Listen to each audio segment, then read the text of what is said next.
Morning সবাইকে। তো আজকে সকালে দেখো আকাশটা মেঘেতে ভর্তি হয়ে আছে।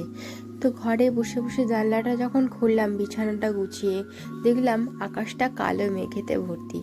আর আমার গলার আওয়াজটা শুনে বুঝতেই পারছো যে আমার খুব ঠান্ডা লেগে গেছে।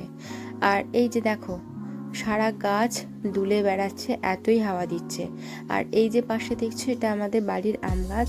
এবারে আম গাছে খুবই আম হয়েছে, কিন্তু কিছু আম ঝড় হওয়ার কারণে ঝরে পড়েও গেছে। কিন্তু এবছরে অন্য বছরের তুলনায় খুব ভালো আম হয়েছে। ওই যে দেখো ঝুলছে, কি ভালো লাগছে দেখতে, তাই না? আর সব আম গাছটাই যেন পুকুরের উপরে হেলে পড়ে আছে। আর কিছুক্ষণ পরেই বৃষ্টি আরম্ভ হয়ে গেছে। দেখো গরমকালে বৃষ্টিটা দেখতে খুব ভালো লাগে, তাই না? এই দেখো মনে হচ্ছে যেন বিকেল হয়ে গেছে। কি সুন্দর লাগছে, মনে হচ্ছে একটু ভিজে আসি, কিন্তু ভিজলে তো হবে না। আর এই যে দেখো সন্ধ্যাবেলা বসে গেছি একটু চা নিয়ে, লিকার চা আর তার সাথে 4টে বিস্কুট। চল আজকের মতো টাটা।